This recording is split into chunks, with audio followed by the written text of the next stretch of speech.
अस्सलाम वालेकुम स्टूडेंट्स, मैं हूं आपका फिजिक्स टीचर कमर मोहम्मद नबील और आप इस वक्त हैं नबील्स ऑर्बिट में। तो चलिए स्टार्ट करते हैं आज का टॉपिक।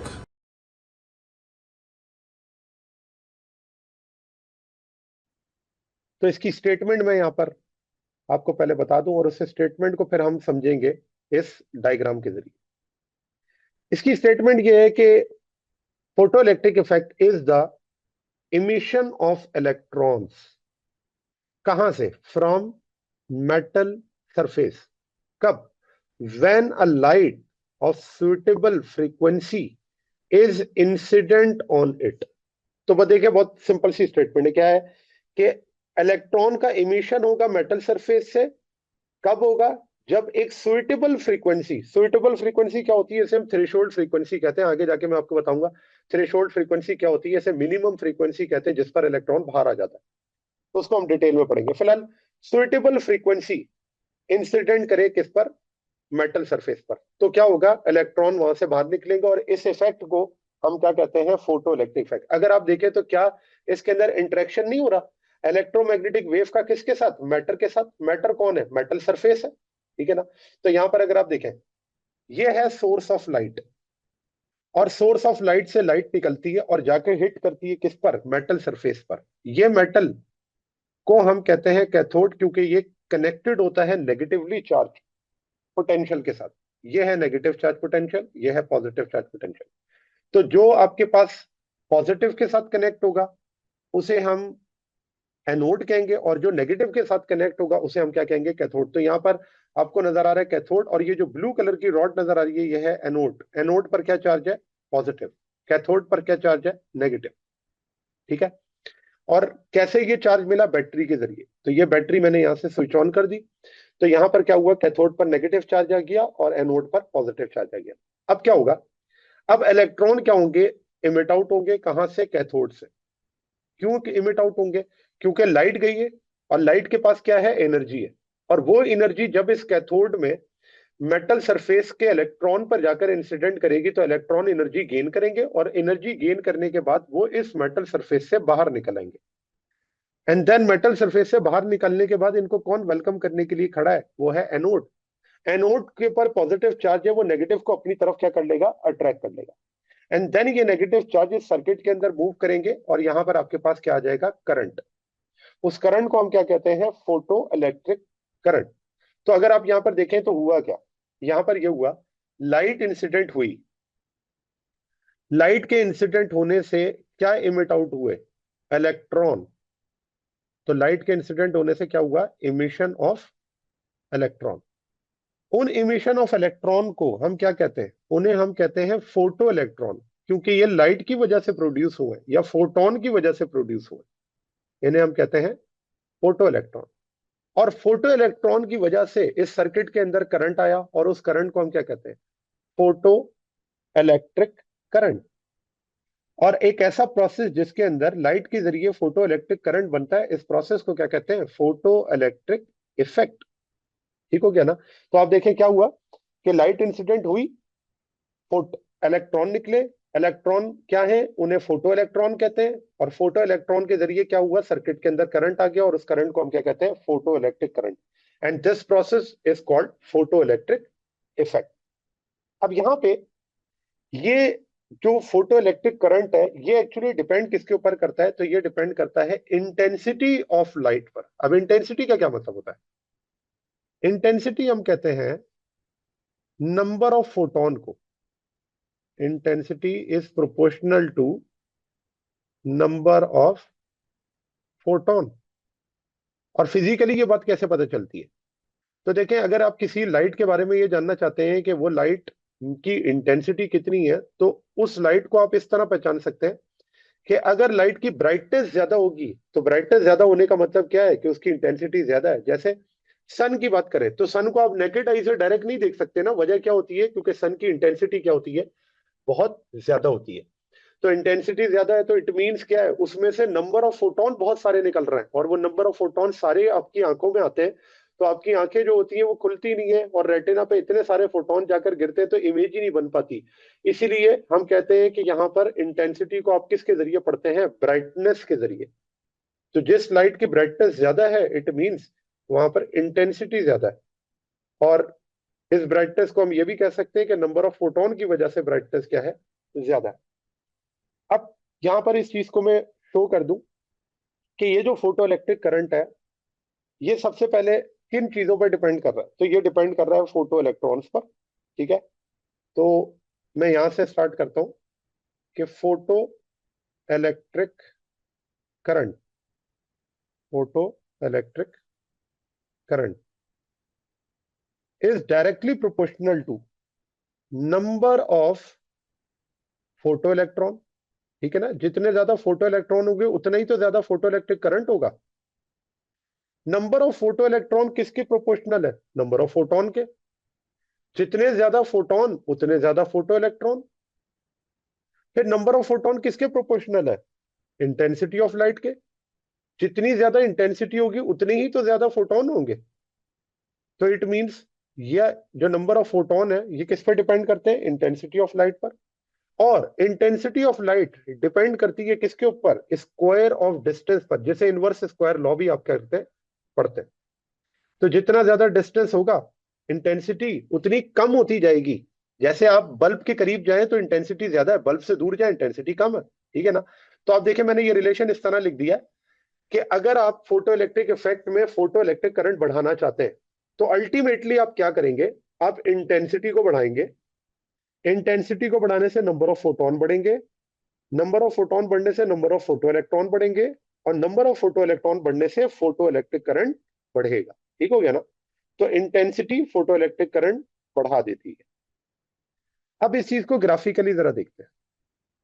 तो देखिए ग्राफिकली मैंने ये ग्राफ तीन तरह से बनाए, इंटेंसिटी, डिस्टेंस और फ्रीक्वेंसी। तो अभी आपको ये बात पता चल गई इंटेंसिटी फोटो इलेक्ट्रिक करंट के क्या है, प्रोपोर्शनल है। तो जैसे जैसे इंटेंसिटी बढ़ेगी वैसे वैसे फोटो इलेक्ट्रिक करंट भी बढ़ेगा। और क्योंकि ये प्रोपोर्शनल है, इसका जो ग्राफ होगा वो क्या होगा, कांस्टेंट स्लोप का होगा। ये कांस्टेंट स्लोप का ग्राफ। दूसरा, डिस्टेंस के साथ अगर करंट का रिलेशन देखा जाए इंटेंसिटी का, तो मैंने ऊपर आपको बता दिया जो इंटेंसिटी है वो इनवर्सली प्रोपोर्शनल होती है किसके, डिस्टेंस के स्क्वायर के। तो आप देखें कि जब आपके पास ये रिलेशन स्क्वायर फॉर्म में होता है तो फिर आपके पास जो ग्राफ बनता है वो ग्राफ कर्व्ड होता है। ठीक है ना, ये आपके पास स्लोप बनता है। ये स्लोप यही रिप्रेजेंट कर रहा है कि जैसे जैसे डिस्टेंस बढ़ रहा है इंटेंसिटी की वैल्यू क्या होती जाएगी, कम होती जाएगी, और इंटेंसिटी कम होने से फोटो इलेक्ट्रिक करंट भी कम होगा। तीसरा, जो फ्रीक्वेंसी है उसका अगर हम करंट के साथ रिलेशन देखें तो वो क्या होगा, जी कुछ कह रही है। No sir. अच्छा जी, तो अब यहाँ पर फ्रीक्वेंसी का अगर करंट के साथ रिलेशन देखें तो देखिए फ्रीक्वेंसी के बढ़ने से, या फिर एक और भी वर्ड ऐड कर देता हूं, वेवलेंथ के बढ़ने से करंट पे कोई फर्क नहीं पड़ता। Current is not proportional to frequency, not proportional to wavelength. जब किसी चीज को ये शो करना हो ना कि वो प्रोपोर्शनल नहीं है, तो फिर आप क्या करते हैं, उस चीज के ऊपर जीरो लगा देते हैं। जीरो का मतलब क्या होता है, किसी भी चीज की पावर जीरो तो वो किसके बराबर होता है, वन के। इट मीन्स यहाँ पर करंट ना तो फ्रीक्वेंसी पे डिपेंड करता है ना ही वेवलेंथ के ऊपर डिपेंड करता है। तो photo electric current is independent of, ये लाइन आपके पास इस तरह से आ जाएगी, और मैं यहाँ पर लिखूंगा कि फोटो सर इलेक्ट्रिक करंट, जी जी, सो फिर फोटो इलेक्ट्रिक करंट में करंट का नाम क्यों आता है? Photo electric current photo electrons की वजह से है ना, electron flow of charges. O yes. ठीक है ना, photo electric current is energy है। तो आप अगर फ्रीक्वेंसी को चेंज कर रहे होते तो उससे करंट पे कोई फर्क नहीं पड़ता, क्योंकि एक फोटोन एक इलेक्ट्रॉन निकाल सकता है। तो फोटोन बढ़ेंगे तो इलेक्ट्रॉन बढ़ेंगे। तो फोटोन जितना मर्जी ताकतवर हो, जितनी मर्जी उसकी एनर्जी हो, रूल क्या है, असूल क्या है, कि एक इलेक्ट्रॉन निकालना है। तो जितना मर्जी पावरफुल हो, अगर एक ही निकालना है तो क्या फर्क पड़ता है, आप एनर्जी जितनी दे दें उसे। ठीक है, यस सर। अच्छा जी। अब यहां पर ये आ जाती है बात कि इसमें एक टर्मिनोलॉजी यूज की जाती है जिसे हम कहते हैं थ्रेशोल्ड फ्रीक्वेंसी। स्टार्टिंग में ही मैंने आपको बताया था कि जब हम डेफिनेशन पढ़ रहे थे तो मैंने आपसे कहा था डेफिनेशन ये है कि it is the emission of electron from a metal surface when a light of suitable frequency, and what is that suitable frequency, तो ये suitable frequency एक्चुअली कहलाती है थ्रेशोल्ड फ्रीक्वेंसी। थ्रेशोल्ड का मतलब होता है मिनिमम। थ्रेशोल्ड वर्ड किसी भी चीज के साथ आता है उसका क्या मतलब होता है? मिनिमम। तो यहां पर मैं अगर इसकी डेफिनेशन लिखूं तो मैं इस तरह से लिख सकता हूं कि threshold frequency is the minimum frequency, is the minimum frequency. और ये कौन सी मिनिमम फ्रीक्वेंसी है? जिस पर रिक्वायर्ड टू प्रोड्यूस, जिस जो रिक्वायर्ड होती है क्या प्रोड्यूस करने के लिए? Required to produce photo electric या फोटो इलेक्ट्रॉन, फोटो इलेक्ट्रॉन। तो इसका मतलब वो मिनिमम फ्रीक्वेंसी जिस पर फोटो इलेक्ट्रॉन बाहर आएंगे उस फ्रीक्वेंसी को हम क्या कहते हैं? Threshold frequency. मैंने आपको ये बात बताई, मैंने कहा था कि ये डिपेंड करता है किसके ऊपर? नेचर ऑफ मटेरियल के ऊपर। कि कहीं पर आपको विजिबल लाइट चाहिए, कहीं पर आपको अल्ट्रावायलेट चाहिए, ठीक है, और एक्स रेज है, गैमा रेज है, लेकिन रेडियो और माइक्रोवेव से ये काम नहीं हो सकता। मैंने कहा था कुछ मटेरियल के लिए इंफ्रारेड भी चल जाता है, लेकिन इंफ्रारेड बहुत रेयर है। विजिबल और अल्ट्रावायलेट बहुत ज्यादा है, जिस पर क्या होता है? इलेक्ट्रॉन बाहर निकलता है। तो इससे कम वाली एनर्जी के फोटोन काम नहीं आते। इलेक्ट्रॉन अगर बाहर निकालने, कम से कम इतनी एनर्जी तो देनी पड़ेगी जितनी एनर्जी किसके पास होती है? विजिबल लाइट के पास या अल्ट्रावायलेट के पास। तो थ्रेशोल्ड फ्रीक्वेंसी एक्चुअली प्रॉपर्टी किसकी है? तो ये डिपेंड करती है किसके ऊपर? Depends on nature of material, depends on nature of metal. तो अब मेटल के हिसाब से मैं जैसे आपको एक एग्जांपल दे देता हूं। एक मेटल होता है जिसे हम कहते हैं caesium coated, caesium coated oxidise silver, oxidise silver. ये आपके पास वो मेटल है जिसमें से अगर आपने फोटो इलेक्ट्रिक इफेक्ट कराना है तो आपको कौन कौन सी लाइट की जरूरत पड़ेगी? तो आप इसमें से विजिबल लाइट यूज कर सकते हैं, अल्ट्रावायलेट यूज कर सकते हैं, और इवन इंफ्रारेड लाइट पर भी यहां पर फोटो इलेक्ट्रिक इफेक्ट हो जाएगा, सीजियम कोटेड। जबकि अगर मैं सोडियम और पोटेशियम की बात करूं, तो अगर आप सोडियम या पोटेशियम को यूज कर रहे हैं एज अ टारगेट मटेरियल, तो सोडियम और पोटेशियम के लिए इंफ्रारेड फोटो इलेक्ट्रिक इफेक्ट नहीं कराता। उसके लिए आपको सिर्फ और सिर्फ क्या चाहिए? विजिबल लाइट और अल्ट्रावायलेट। ठीक है, तो इंफ्रारेड की एनर्जी यहां पर काम नहीं करेगी, इलेक्ट्रॉन बाहर ही नहीं निकलेगा। तीसरा, इसी तरह मैक्सिमम जो मेटल्स होते हैं वो तमाम मेटल्स अल्ट्रावायलेट एनर्जी पर फोटो इलेक्ट्रिक इफेक्ट करा देते हैं। तो ऑल मेटल्स जो होते हैं उनके लिए हम क्या यूज करते हैं? Ultraviolet light. तो यहां पर आपके पास क्या हो सकता है?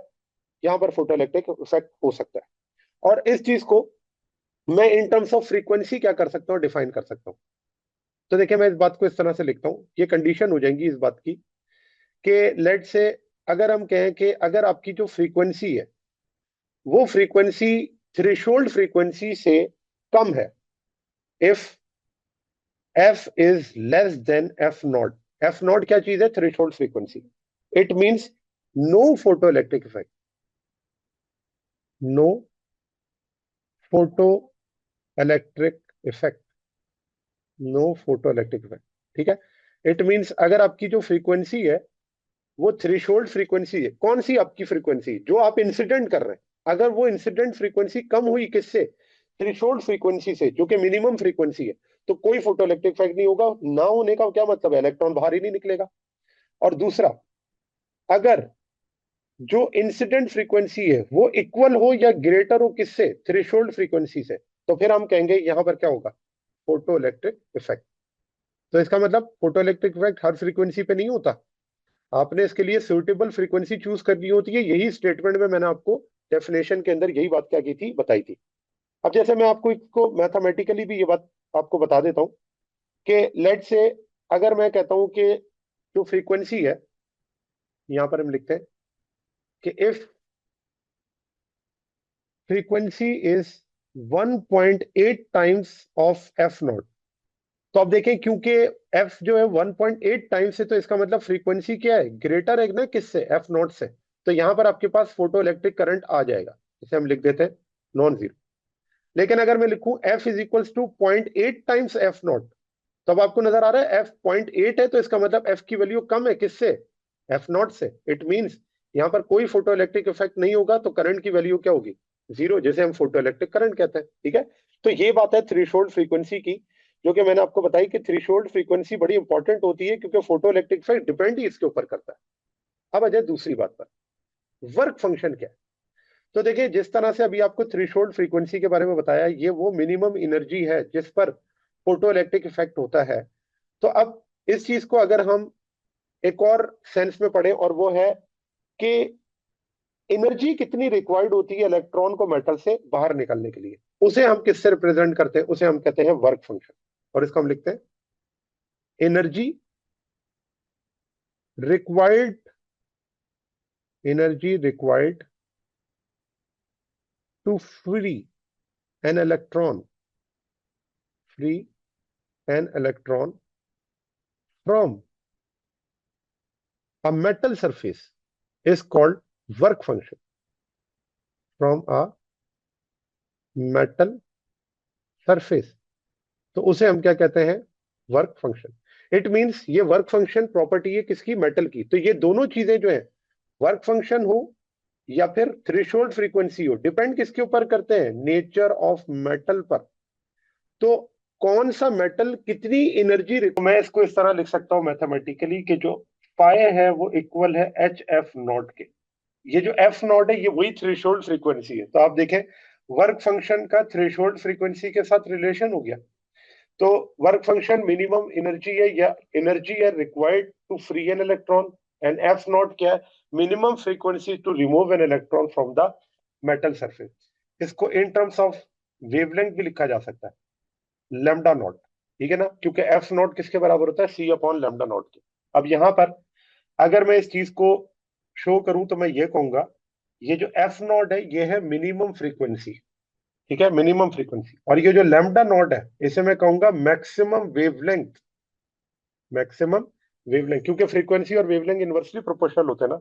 अब इस चीज को जरा ग्राफिकली समझते हैं।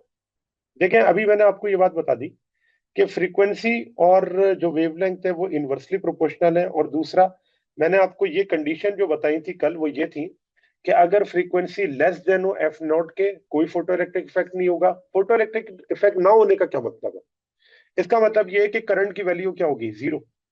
तो अगर करंट की वैल्यू जीरो है, it means photo electric effect ही नहीं है।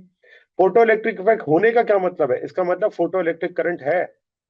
तो अगर फोटो इलेक्ट्रिक करंट अगर आ गया, तो इसका मतलब ये है कि वहां पे फोटो करंट या फोटो इलेक्ट्रिक इफेक्ट क्या होगा, एप्लीकेबल होगा। तो वो कंडीशन क्या है कि अगर एफ एफ नॉट के या तो इक्वल हो या उससे क्या हो, ग्रेटर हो। तो अब देखें, मैंने कहा मिनिमम फ्रीक्वेंसी इतनी रिक्वायर्ड है। तो अगर मैं यहाँ पर फोटो इलेक्ट्रिक इफेक्ट को शो करूं तो किस तरह शो कर सकता हूँ, तो मैं यहाँ पर ग्राफ बनाता हूँ इंटेंसिटी वर्सेस करंट के लिए, इंटेंसिटी वर्सेस करंट। अब जैसे, अब इसके अंदर एक बात है जो कि आपको समझनी है, वो ये है कि इंटेंसिटी का क्या मतलब, मैंने कल आपको बताया था, मैंने कहा था कि इंटेंसिटी जो होती है वो नंबर ऑफ फोटोन को कहते हैं। ठीक है, और number of photon her frequency के लिए क्या होंगे, डिफरेंट होंगे। अब जैसे अगर मैं ये बात करूं कि रेडियो वेव्स है, तो रेडियो वेव्स का भी तो फोटोन है ना। तो रेडियो वेव्स के अंदर अगर मैं इंटेंसिटी बढ़ाना चाहता हूं, तो मैं इंटेंसिटी बढ़ाऊंगा, रेडियो वेव्स के नंबर ऑफ फोटोन बढ़ते जाएंगे। लेकिन क्या रेडियो वेव्स की इंटेंसिटी बढ़ाने से उसकी एनर्जी बढ़ जाएगी, नंबर ऑफ फोटोन जितने मर्जी बढ़ जाए, लेकिन हर फोटोन के पास एनर्जी तो कम ही है।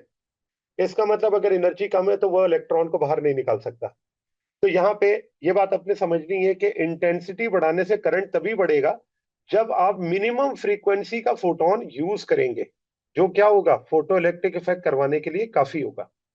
तो यहाँ पर ये जो लाइन है, ये लाइन ये रिप्रेजेंट कर रही है कि जो फ्रीक्वेंसी है वो ग्रेटर होनी चाहिए किसके, एफ नॉट के। फ्रीक्वेंसी ग्रेटर होनी चाहिए किसके, एफ नॉट के, या फिर इक्वल होनी चाहिए एफ नॉट के। तब जाकर आपको ये पिंक कलर का जो मैंने लाइन ड्रॉ की है तब ये मिलेगी। और ये लाइन क्या शो कर रही है कि जैसे जैसे आप अब इंटेंसिटी बढ़ा रहे हैं, वैसे वैसे करंट भी क्या हो रहा है, बढ़ रहा है।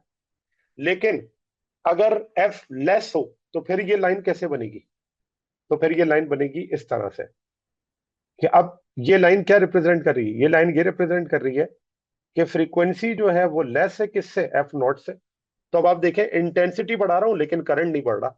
तो ब्लू कलर की लाइन और पिंक कलर की लाइन दोनों आपको ये कंडीशन बता रही है कि फ्रीक्वेंसी अगर थ्रेशोल्ड से कम है तो फिर करंट नहीं होगा, और करंट नहीं होगा तो इसका मतलब फोटोइलेक्ट्रिक इफेक्ट नहीं होगा। और पिंक कलर की लाइन ये शो कर रही है कि फ्रीक्वेंसी जो है वो थ्रेशोल्ड फ्रीक्वेंसी से ज्यादा है, और इस वजह से यहाँ पर करंट है, और करंट है तो इसका मतलब फोटोइलेक्ट्रिक इफेक्ट भी है। ठीक हो गया ना? तो ये आपके पास थ्रेशोल्ड फ्रीक्वेंसी है, और क्योंकि ये एनर्जी हो तो मेजर किस में होगी?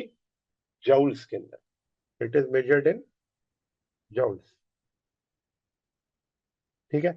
अच्छा, अब ये तो बात हो गई कि कल हमने जो चीजें डिस्कस की थी उनको हमने रिवाइज कर लिया, और थ्रेशोल्ड फ्रीक्वेंसी को भी हमने, और वर्क फंक्शन को भी रिलेट कर लिया।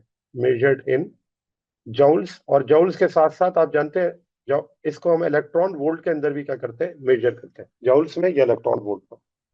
अब आज हम एक और टर्मिनोलॉजी पढ़ते हैं और उसका नाम है स्टॉपिंग पोटेंशियल। अब देखिए ये स्टॉपिंग पोटेंशियल क्या होता है? स्टॉपिंग पोटेंशियल नाम से क्या पता चल रहा है? ऐसा पोटेंशियल जो क्या करे? रोकने के लिए इस्तेमाल किया जाए। अब किसको रोकने के लिए इस्तेमाल किया जाए? जो निकल रहा था बाहर, और वो कौन था? इलेक्ट्रॉन। ठीक है ना? तो अब अगर हम इलेक्ट्रॉन को रोकना चाहते हैं तो हमें क्या करना पड़ेगा? हमें स्टॉपिंग पोटेंशियल देना पड़ेगा। ये स्टॉपिंग पोटेंशियल को हम रिप्रेजेंट करते हैं वी नॉट से। इस स्टॉपिंग पोटेंशियल को हम मिनिमम, रिवर्स या नेगेटिव पोटेंशियल कहते हैं। मिनिमम, रिवर्स या नेगेटिव पोटेंशियल फॉर विच, जिस पर, for which photo electric current, photo electric current becomes zero.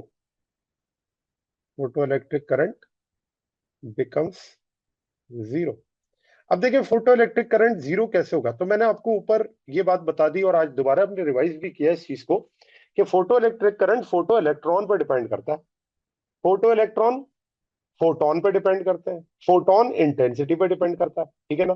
तो यहां पर अगर हम रिवर्स या नेगेटिव पोटेंशियल दें कि उससे फोटो इलेक्ट्रिक करंट जीरो हो जाए, तो उस पोटेंशियल को हम क्या कहते हैं? Stopping potential. और ये मैंने देना क्यों है? ये हमने इसलिए देना ताकि हम ये जान सकें कि कितनी एनर्जी है उन इलेक्ट्रॉन्स के पास जो कि बाहर निकल रहे हैं। अब इस बात को डायग्राम से समझें। देखिए पहले ये था कि पहले आपने पोटेंशियल कैथोड को क्या दिया हुआ था? नेगेटिव। और एनोड के पास क्या पोटेंशियल था? तो एनोड के पास था पॉजिटिव पोटेंशियल। ठीक है, तो मैं यहां मेंशन कर दूं, ये है एनोड और ये है कैथोड। तो कैथोड को आपने नेगेटिव पोटेंशियल दे दिया, और एनोड को पॉजिटिव पोटेंशियल दे दिया। तो इसमें क्या होता था कि जब लाइट आती थी तो लाइट जाके इंसिडेंट करती थी मेटल सरफेस पे। ठीक है, और यहां से जो इलेक्ट्रॉन निकलता था वो इलेक्ट्रॉन को कैप्चर कौन कर लेता था? एनोड, क्योंकि इलेक्ट्रॉन पर नेगेटिव चार्ज है और एनोड पर पॉजिटिव चार्ज है। ठीक है ना? तो ये तो था उस वक्त जब हम यहाँ पर क्या करते थे? पॉजिटिव पोटेंशियल देते थे। इसे हम स्टॉपिंग पोटेंशियल नहीं कहते, क्योंकि ये तो एक्सेलरेट कराने के लिए यूज होता है इलेक्ट्रॉन को। अब अगर मैंने इस इलेक्ट्रॉन को रोकना है तो मैं क्या करूं? मैं ये करता हूं कि मैं इस पोटेंशियल को रिवर्स कर देता हूं। कैसे? अब मैं इस एनोड को पॉजिटिव पोटेंशियल के साथ कनेक्ट कर देता हूं, बैटरी के, और जो कैथोड को पॉजिटिव से कनेक्ट कर देता हूं, और एनोड को मैं किससे कनेक्ट कर देता हूं? नेगेटिव से। अब जरा देखें, अब क्या होगा कि अगर ये लाइट आएगी तो लाइट ने तो यही करना है ना, लाइट के पास तो एनर्जी है, वो एनर्जी इस मेटल से इलेक्ट्रॉन को बाहर निकाल देगी। अब जब ये इलेक्ट्रॉन बाहर निकलेगा तो देखें दो किस्म के पोटेंशियल आपको नजर आ रहे हैं यहां पर। एक तो है नेगेटिव, नेगेटिव रिपेल करता है, और पॉजिटिव भी इलेक्ट्रॉन को क्या करेगा? अट्रैक्ट करेगा। अब इन दोनों कंडीशन में इलेक्ट्रॉन क्या कर जाएगा कि अगर हम इस स्टॉपिंग पोटेंशियल को बढ़ाते जाएं तो एक वक्त आएगा कि ये इलेक्ट्रॉन क्या हो जाएगा? स्टॉप हो जाएगा। और इस बात को आप इस तरह समझें, लेट से मैं यहां पर ये कहता हूं कि ये एक प्लेट है जिस पर क्या है? नेगेटिव चार्ज है। इस नेगेटिव प्लेट का जो पोटेंशियल है ना वो मैं चेंज कर सकता हूं। तो ये वेरिएबल पोटेंशियल के तौर पे मैं यूज करता हूं, और मैं ऐसे एरो लगा देता हूं। इससे ये पता चल रहा है कि ये वेरी किया जा सकता है। लेट से यहां पर पोटेंशियल है 10 वोल्ट। ठीक है, अब मैं 3 इलेक्ट्रॉन इस्तेमाल करता हूं, एक इलेक्ट्रॉन, दूसरा इलेक्ट्रॉन, तीसरा इलेक्ट्रॉन। एक की एनर्जी है 10 जॉल्स, एक की एनर्जी है 20 जॉल्स, एक की एनर्जी है 30 जॉल्स। अगर तीनों को हम टारगेट करें इस प्लेट को हिट करने के लिए, तो आप जानते हैं कि इनमें से कौन सबसे ज्यादा आगे तक जाएगा, क्योंकि रिपल्जन तो है, लेकिन रिपल्जन को ओवरकम करने के लिए एनर्जी भी तो है। तो अगर मैं 10 जूल्स वाले की बात करूं तो 10 जूल वाला जल्दी रुक जाएगा, 20 जूल वाला उससे ज्यादा दूर जाएगा, और 30 जूल वाला उससे भी ज्यादा दूर जाएगा। तो आपको इससे यह पता चला कि जो इलेक्ट्रॉन को रोकने के लिए जितनी ज्यादा एनर्जी रिक्वायर्ड है, इसका मतलब उसके पास उतनी एनर्जी मौजूद है। तो अब अगर ये इलेक्ट्रॉन ना रुके और जाके मेटल से टकरा जाए, तो मुझे तो ये चाहिए था कि इस इलेक्ट्रॉन को इस प्लेट तक नहीं पहुंचना था, तो मैं क्या करूंगा, मैं इस प्लेट के पोटेंशियल को क्या करूंगा, बढ़ा दूंगा, और मैं इसे कर देता हूं 20 वोल्ट। अब 20 वोल्ट करूंगा तो अब ये 30 जूल्स वाला भी इलेक्ट्रॉन क्या होगा, रुक जाएगा, और ये आगे नहीं आ सकेगा। वजह क्या है, क्योंकि मैंने प्लेट का पोटेंशियल बढ़ा दिया। तो ये जो प्लेट का नेगेटिव पोटेंशियल बढ़ाया जाता है इलेक्ट्रॉन को स्टॉप करने के लिए, इस पोटेंशियल को हम क्या कहते हैं, स्टॉपिंग पोटेंशियल। और ये क्यों बढ़ाया जाता है, ताकि हम ये जान सकें कि उस इलेक्ट्रॉन की एनर्जी क्या है। अब हमने ये नहीं देखना फोटो इलेक्ट्रिक करंट क्या है, फोटो इलेक्ट्रिक करंट तो हमें पता चल गया, वो इंटेंसिटी पे डिपेंड करता है। अब हम दूसरी चीज जानना चाहते हैं, वो क्या है, वो ये है कि फ्रीक्वेंसी हमने कहा था किस पे डिपेंड करती है, एनर्जी पर। अगर फ्रीक्वेंसी बढ़ाए तो एनर्जी बढ़ती है, तो अगर एनर्जी बढ़ती है तो कितनी एनर्जी हो जाती है, तो अब हमने ये देखना है।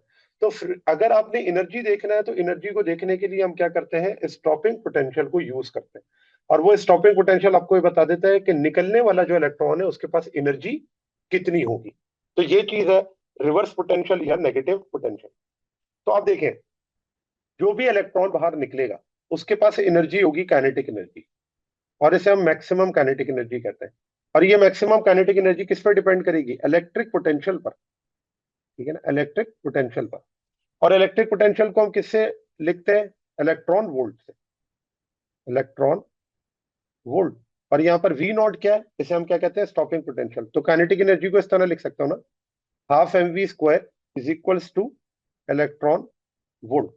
और अगर मैंने यहां से वेलोसिटी को फाइंड आउट करना है कि वो मैक्सिमम वेलोसिटी क्या होगी जिससे वो मूव कर रहा होगा, तो हम लिख सकते हैं, अगर मैंने v को यहाँ पर मूव करवाना है तो 2 को मैं कर देता हूँ इलेक्ट्रॉन वोल्ट के साथ मल्टीप्लाई, और m को क्या कर देता हूँ, इसके नीचे डिवाइड।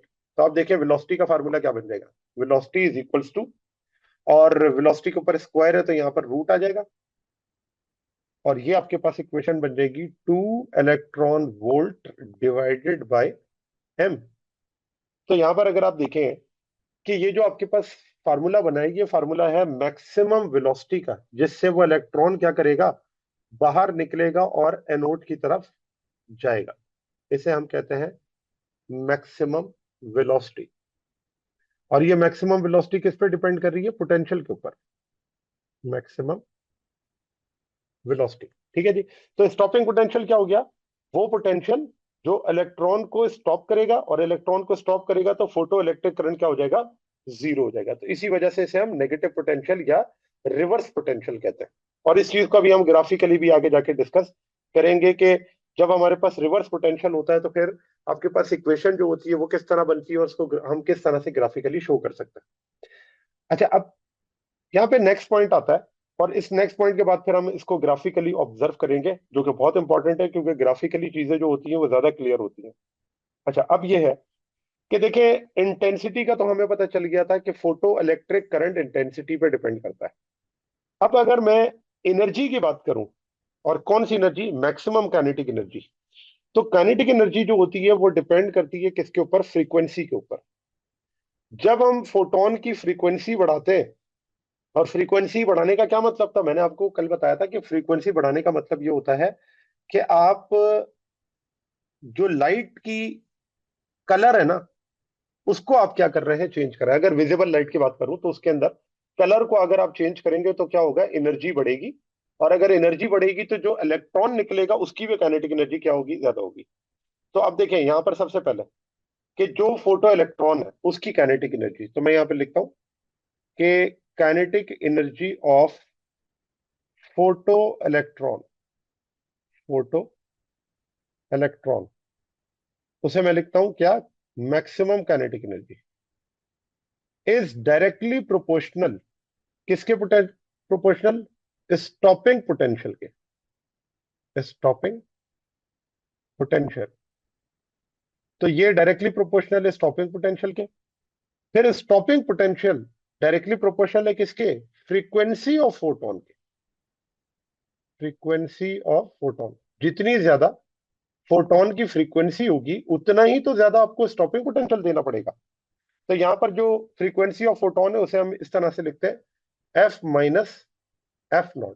ठीक है, ये आपके पास क्या हो जाएगा कि जो आपके पास इंसिडेंट है और थ्रेशोल्ड फ्रीक्वेंसी इसका डिफरेंस है, ये फ्रीक्वेंसी ऑफ फोटोन है। और ये इनवर्सली प्रोपोर्शनल है किसके? लैम्डा के, क्योंकि फ्रीक्वेंसी और वेवलेंथ क्या होती है? इनवर्सली प्रोपोर्शनल होते हैं। तो अब ये देखें, अब इसका मतलब ये हुआ कि दो चीजें आपको पता चल गई, और इस चीज को मैं यहाँ पे मेंशन कर देता हूं कि जो फोटो इलेक्ट्रिक करंट है वो डिपेंड करता है किस पे? इंटेंसिटी पे।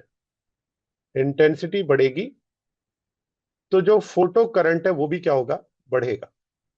और जो एनर्जी है वो डिपेंड करती है किसके ऊपर? फ्रीक्वेंसी पे। फ्रीक्वेंसी बढ़ेगी तो जो एनर्जी ऑफ इलेक्ट्रॉन है, जैसे हम काइनेटिक एनर्जी कह रहे हैं, वो भी क्या होगी? बढ़ेगी। ठीक है, तो इंटेंस, अच्छा अब ये बात क्लासिकल ने उल्टी कही थी। क्लासिकल ये कहती थी, क्लासिकल फिजिक्स, कि इंटेंसिटी बढ़ाने से एनर्जी बढ़ेगी और फ्रीक्वेंसी बढ़ाने से फोटो इलेक्ट्रिक करंट बढ़ेगा। क्यों? क्योंकि उस वक्त तक इलेक्ट्रोमैग्नेटिक वेव्स का कॉन्सेप्ट नहीं था। लोग ये जानते ही नहीं थे कि जो लाइट है वो डिस्क्रीट पैकेट ऑफ एनर्जी है। इस वजह से ये मिसकंसेप्शन था क्लासिकल या न्यूटोनियन फिजिक्स के अंदर, जिसको प्लैंक्स ने और आइंस्टाइन ने आके क्या किया? करेक्ट किया। और फिर पता चला कि इंटेंसिटी जो होती है वो करंट इंक्रीज करती है, जबकि फ्रीक्वेंसी जो होती है वो एनर्जी को क्या करता है? चेंज करता है। ठीक है, तो ये अब देखें, दो बातें यहां से क्या हो गई? क्लियर हो गई। अब हम आते हैं इनके ग्राफ पे। तो सबसे पहले मैं इसमें ग्राफ बनाता हूँ फ्रीक्वेंसी वर्सेस काइनेटिक एनर्जी का, क्योंकि अभी हम ये बात पढ़कर आए। तो हम यहाँ पर लिख सकते हैं कि अगर मैं फ्रीक्वेंसी का काइनेटिक एनर्जी के साथ ग्राफ बनाऊं तो ये ग्राफ किस तरह से जो है वो बनेगा। तो देखें, इस ग्राफ में स्टार्टिंग में तो आपके पास काइनेटिक एनर्जी नहीं होगी। क्यों? क्योंकि ये स्टार्टिंग वो फ्रीक्वेंसी है जिस पे इलेक्ट्रॉन नहीं निकल रहे। तो फिर एक पॉइंट आएगा जिसे हम एफ नॉट कहते हैं। एफ नॉट क्या है? Minimum threshold frequency. ठीक है ना, एफ नॉट क्या था? Threshold frequency. और इस थ्रेशोल्ड फ्रीक्वेंसी के बाद अब क्या होंगे? ये काइनेटिक एनर्जी जो होगी वो बढ़ेगी। ठीक है, जैसे जैसे आपके पास फ्रीक्वेंसी बढ़ती जाएगी। ठीक है ना, तो यहां पर अगर आप देखें तो इस ग्राफ के अंदर आपको नजर आ रहा है कि फ्रीक्वेंसी और काइनेटिक एनर्जी आपस में क्या है? प्रोपोर्शनल है। तो जैसे जैसे आप फ्रीक्वेंसी बढ़ाते जाएंगे तो वैसे वैसे काइनेटिक एनर्जी भी क्या होती रहेगी? इंक्रीज होती रहेगी फोटो इलेक्ट्रॉन की, जो कि इलेक्ट्रॉन बाहर निकल रहे हैं। ठीक है, लेकिन थ्रेशोल्ड फ्रीक्वेंसी से पहले तक कोई इलेक्ट्रॉन नहीं निकला था, तो इसलिए काइनेटिक एनर्जी भी नहीं थी। ठीक है, काइनेटिक एनर्जी तो थ्रेशोल्ड फ्रीक्वेंसी के बाद आती है।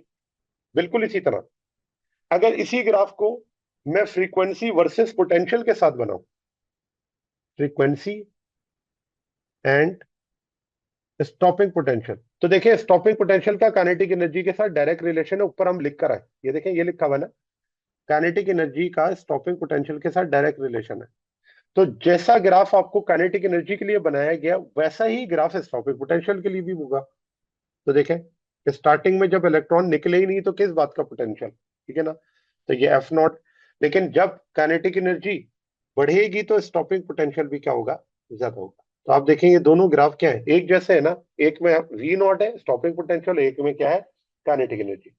और तीसरा ग्राफ, तीसरे ग्राफ में मैं ये शो करता हूं कि क्या इंटेंसिटी के चेंज करने से भी स्टॉपिंग पोटेंशियल और काइनेटिक एनर्जी पे फर्क पड़ेगा। तो देखें, काइनेटिक एनर्जी फ्रीक्वेंसी से चेंज होती है, इंटेंसिटी से नहीं। इंटेंसिटी से फोटोन बढ़ाएगा, हर फोटोन की एनर्जी एक ही होगी। इट मींस इंटेंसिटी के बढ़ाने से काइनेटिक एनर्जी और स्टॉपिंग पोटेंशियल पे कोई फर्क नहीं पड़ता। तो ये ग्राफ आपको ये रिप्रेजेंट कर रहा है कि kinetic energy and stopping potential are independent independent of intensity. तो इंटेंसिटी चेंज करने से फोटो इलेक्ट्रिक करंट तो चेंज हो जाएगा, लेकिन जो काइनेटिक एनर्जी और स्टॉपिंग पोटेंशियल वो इंटेंसिटी की वजह से चेंज नहीं होगा। तो हम यहाँ पर इंटेंसिटी बढ़ा रहे हैं।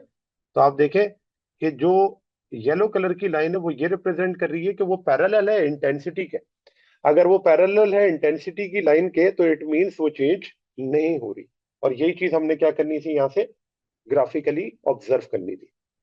अब इस चीज को एक और भी तरह से देखते हैं, और इस ग्राफ के अंदर आपको पोटेंशियल वर्सेस करंट और पोटेंशियल वर्सेस जो इंटेंसिटी का ग्राफ है, वो दोनों चीजें मैं एक साथ ड्रॉ करके बताऊंगा। तो देखें, एक्स एक्सिस पर जो है वो हम ले लेते हैं पोटेंशियल को, और ये पोटेंशियल V है पॉजिटिव, और ये वाला पोटेंशियल है नेगेटिव। इसे हम स्टॉपिंग पोटेंशियल भी कहते हैं, रिवर्स पोटेंशियल भी कहते हैं, ठीक है। और वाई एक्सिस पर मैं ले लेता हूं किसको, फोटोइलेक्ट्रिक करंट को, ठीक है। तो आपने इसको गौर से देखना है कि ये ग्राफ जो है वो एक तरह से रिजल्ट्स है फोटोइलेक्ट्रिक इफेक्ट के। तो अगेन यहां पर भी यही करता हूं कि ये है पॉजिटिव पोटेंशियल, ये है नेगेटिव पोटेंशियल, जिसे रिवर्स पोटेंशियल भी कहते हैं, और यहां पर आपके पास क्या है, फोटोइलेक्ट्रिक करंट है। अब देखें कि अगर मैं फ्रीक्वेंसीज, डिफरेंट फ्रीक्वेंसी लूं और इंटेंसिटी एक ही हो। डिफरेंट फ्रीक्वेंसी का मतलब ये है कि मैंने एक ले लिया रेड कलर, ठीक है, या एक मैंने ले लिया येलो कलर, और एक मैंने ले लिया ब्लू कलर, ठीक है ना। और दोनों की इंटेंसिटी सेम है, तो इंटेंसिटी सेम है, इट मींस जो नंबर ऑफ फोटोन है वो सबके क्या है, सेम है। तो ये मैंने ले लिया। अब आप देखें कि जो येलो का स्टॉपिंग पोटेंशियल है वो ज्यादा है, और ब्लू का स्टॉपिंग पोटेंशियल क्या है, कम है, जबकि दोनों की इंटेंसिटीज क्या है, सेम है। दोनों की इंटेंसिटी सेम है, लेकिन दोनों का स्टॉपिंग पोटेंशियल क्या है, डिफरेंट है। तो मैं यहाँ पर ये लिख सकता हूँ कि लेट से अगर इसका नेगेटिव पोटेंशियल V1 है और इसका नेगेटिव पोटेंशियल V2 है, तो आप देख सकते हैं कि -V1 ग्रेटर है किससे, -V2 से। इट मींस जो येलो कलर की लाइन है उसके अंदर जो एनर्जी ऑफ फोटोन है या एनर्जी ऑफ फोटो इलेक्ट्रॉन है वो ज्यादा है, इसी वजह से उसको रोकने के लिए स्टॉपिंग पोटेंशियल भी क्या है, ज्यादा है।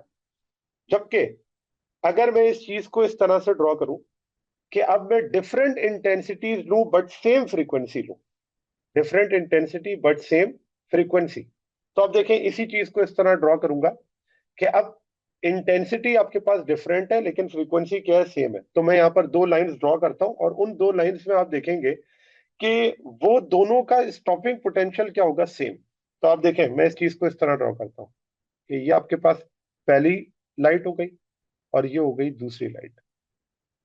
अब दोनों में आपने देखा क्या फर्क है, दोनों के अंदर ये है कि एक की इंटेंसिटी ज्यादा होने से उसका फोटो करंट जो है वो ज्यादा है। तो मैं इन दोनों लाइंस को अगर फिर से मेंशन कर दूं कि ये आपके पास है I1 और ये है I2। तो I1 इंटेंसिटी है फर्स्ट जो भी आपके पास लाइट है, और I2 इंटेंसिटी है दूसरी लाइट की, ठीक है। लेकिन देखें तो दोनों का स्टॉपिंग पोटेंशियल क्या है, सेम है, ठीक है ना। तो यहां पर अगर इस चीज को मेंशन करें तो वो इस तरह से कर सकते हैं कि जब डिफरेंट फ्रीक्वेंसीज है तो जिसकी फ्रीक्वेंसी ग्रेटर है F2 उसका पोटेंशियल भी क्या है, ग्रेटर है। जिसकी फ्रीक्वेंसी ग्रेटर उसका स्टॉपिंग पोटेंशियल भी ग्रेटर। और दूसरे में हम कहते हैं कि अगर इंटेंसिटी I1 की I2 से ज्यादा है तो दोनों का जो स्टॉपिंग पोटेंशियल है वो क्या है, सेम है, क्योंकि स्टॉपिंग पोटेंशियल जो होता है वो इंटेंसिटी के चेंज करने से चेंज नहीं होता। अब मैं इसको एग्जांपल ये दे देता हूं कि I1 का मतलब इंटेंसिटी है ना, लेट से ये 1000 फोटॉन्स है, 1000, और ये 100 फोटॉन्स है। क्योंकि इसकी इंटेंसिटी कम है तो आपको नजर आ रहा है यहाँ पर करंट भी कम है, और यहाँ पर करंट क्या है, ज्यादा है। लेकिन चाहे 1000 फोटोन हो, हर एक फोटोन की एनर्जी अगर 1 जूल्स है, तो इसका मतलब सबको रोकने के लिए तो एक ही पोटेंशियल चाहिए। तो अगर 1000 है तो इसका मतलब ये नहीं है कि मुझे सबके लिए स्टॉपिंग पोटेंशियल बढ़ जाएगा। स्टॉपिंग पोटेंशियल तो फ्रीक्वेंसी की वजह से बढ़ता था, नंबर्स की वजह से नहीं, नंबर जितने मर्जी हो। लेकिन फोटोन अगर सबकी इलेक्ट्रॉन की एक ही एनर्जी है तो इसका मतलब उन सबको रोकना एक ही पोटेंशियल पे पॉसिबल है। इसी वजह से हम कहते हैं कि नेगेटिव पोटेंशियल जो होगा वो इंटेंसिटी के चेंज करने से चेंज नहीं होगा, वो दोनों के लिए क्या होगा, सेम। तो ये रिजल्ट है किसका, फोटो इलेक्ट्रिक इफेक्ट का, कि इंटेंसिटी के बढ़ाने से फोटो इलेक्ट्रिक करंट बढ़ेगा और फ्रीक्वेंसी के बढ़ाने से एनर्जी बढ़ेगी या फिर स्टॉपिंग पोटेंशियल बढ़ेगा, ठीक है जी। तो ये आपके पास रिजल्ट हो गया। अब आते हैं इसके फोटो इलेक्ट्रिक इक्वेशन पर। इसे सर आइंस्टाइन फोटो तो आइंस्टाइन फोटोइलेक्ट्रिक इक्वेशन जो है वो बेस्ड है प्लैंक्स क्वांटम थ्योरी से। पहला तो यहाँ पर ये पॉइंट है, आइंस्टाइन की जो फोटोइलेक्ट्रिक इक्वेशन है वो बेस्ड है प्लैंक्स क्वांटम थ्योरी, जो कि हमने इस चैप्टर के शुरू में पढ़ी थी, प्लैंक्स क्वांटम थ्योरी। और वो ये कहती थी कि जो लाइट है वो एटम या मॉलिक्यूल से एमिट आउट होती है और वो एनर्जी पैकेट है जो कि इक्वल होती है E is equals to H F के। जो एनर्जी है वो फ्रीक्वेंसी के ऊपर डिपेंड करती है। तो यहाँ पर देखें अब क्या हुआ कि हमने जो बातें अभी तक पढ़ ली वो ये है कि सबसे पहले आता है एक इंसिडेंट फोटोन। तो मैं यहाँ लिखता हूं इंसिडेंट फोटोन, और वो इंसिडेंट फोटोन आकर स्ट्राइक करता है मेटल से।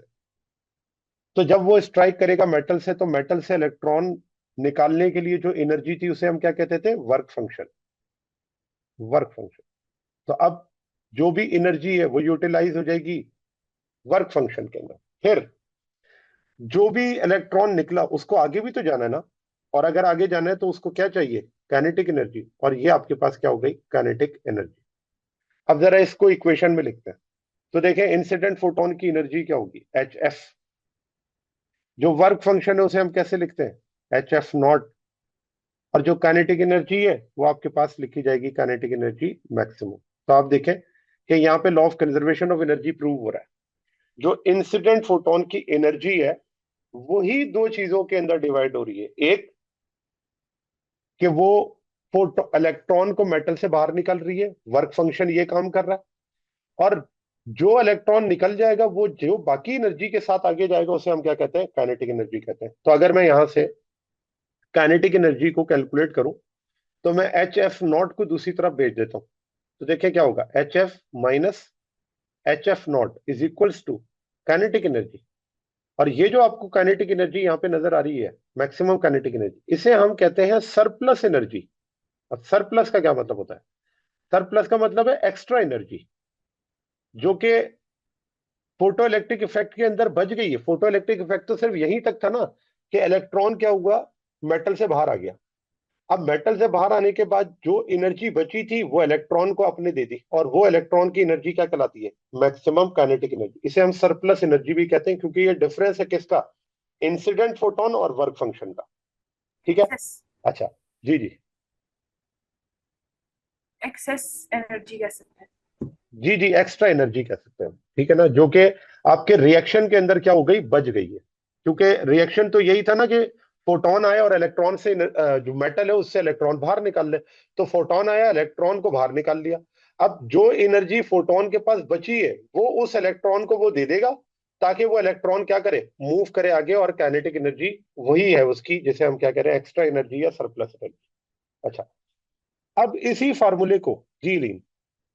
तो ऐसे कह सकते हैं हम कि इसमें हो सकता है ऐसा कि कोई एनर्जी बचे ही ना। हाँ बिल्कुल हो सकता है।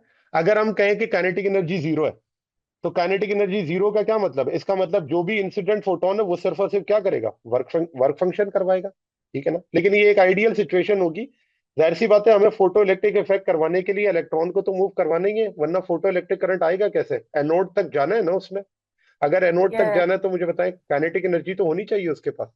ठीक है। यस यस लेकिन अगर हम ये कहें कि काइनेटिक एनर्जी जीरो है तो हम ये कह सकते हैं कि एच एफ किसके इक्वल हो जाएगा, एच एफ नॉट के।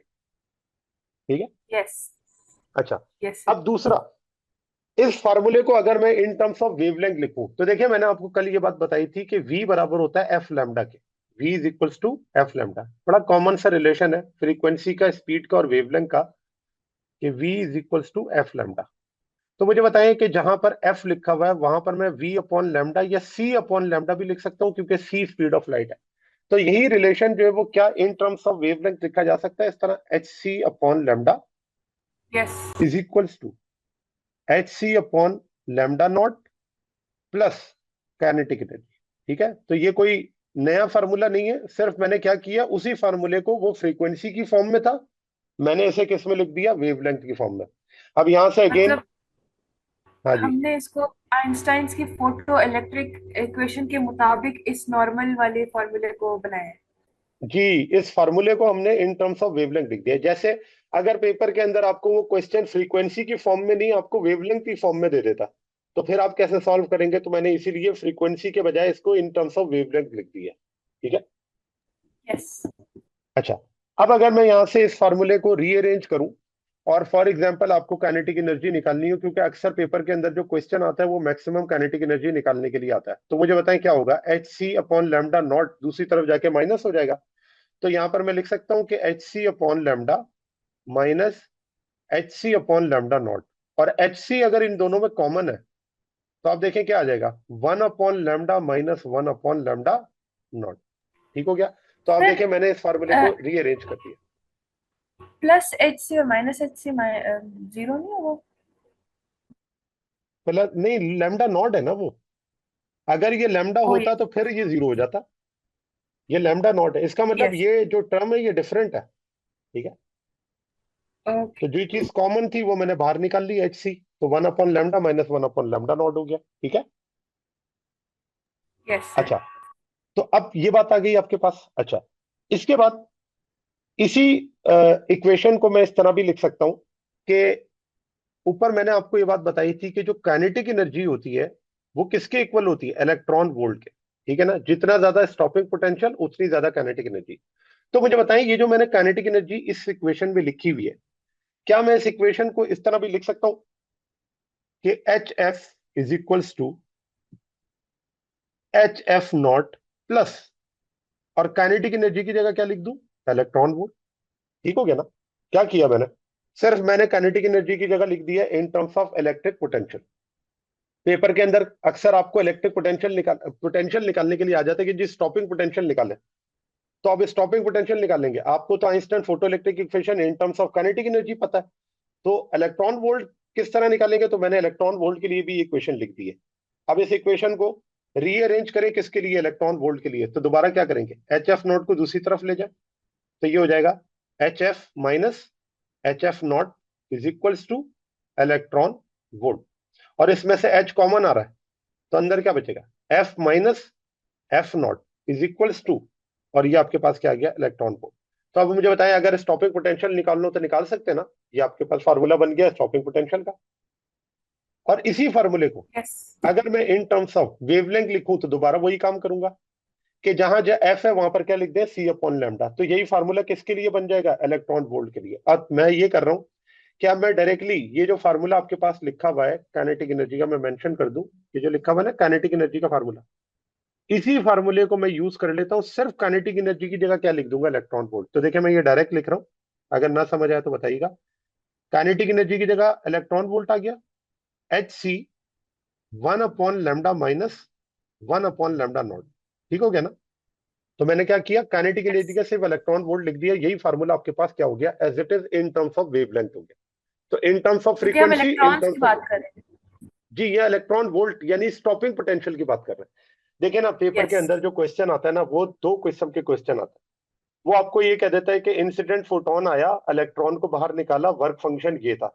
ये बताएं इस प्रोसेस के अंदर मैक्सिमम काइनेटिक एनर्जी क्या होगी। तो मैंने maximum kinetic energy in terms of frequency और इन टर्म्स ऑफ वेवलेंथ दोनों आपको बता दी किस तरह कैलकुलेट होती है।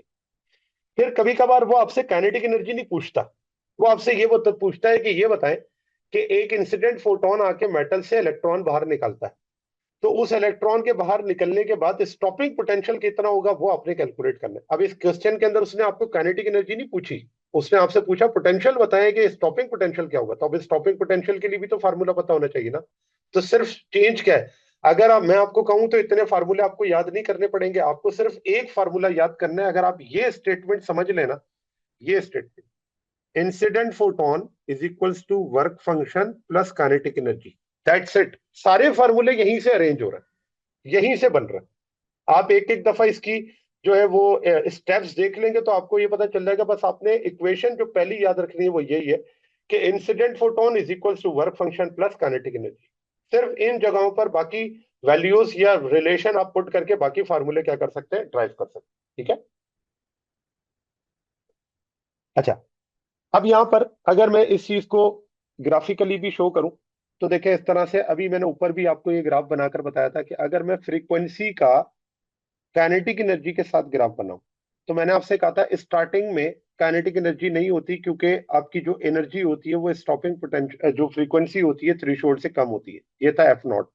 ठीक है, तो यहां पर जाकर आपके पास जो एनर्जी होती है वो बढ़ती है। ठीक है ना, ये चीज अभी मैंने आपको बनाकर दिखाई थी। अब जरा देखें कि इस इक्वेशन में, या जो ये जो आपके पास ग्राफ बना हुआ है, इस ग्राफ का अगर स्लोप निकालना हो, तो मैंने आपको बताया स्लोप कैसे निकालते हैं। किसी भी लाइन का स्लोप निकालते हैं टेन थीटा से। टेन थीटा इक्वल होता है परपेंडिकुलर अपॉन बेस के। यहां पर परपेंडिकुलर पे कौन है, काइनेटिक एनर्जी। बेस पे कौन है, तो अगर आप देखें बेस पे ये है एफ नॉट और एफ, जिसे मैं क्या लिखता हूं, F minus F not, final minus initial. ठीक है ना, एफ माइनस एफ नॉट। अब जरा देखें, जो ऊपर आपके सामने फार्मूला लिखा हुआ है, इस फार्मूले को मैं यहां पर मेंशन कर दूं कि ये जो फार्मूला है, इस फार्मूले को जरा देखें कि एच यहां से क्या आ जाता है, कांस्टेंट। तो अंदर क्या आ जाता है, एफ माइनस एफ नॉट। मुझे बताएं, अगर इस काइनेटिक एनर्जी को मैं एफ नॉट से क्या कर दूं, divide, H F minus F not से, तो क्या बच जाएगा, एच बच जाएगा ना। तो क्या मैं यहाँ पे लिख सकता हूँ ये एच के इक्वल है जी, ये बताएं, ये बात क्लियर।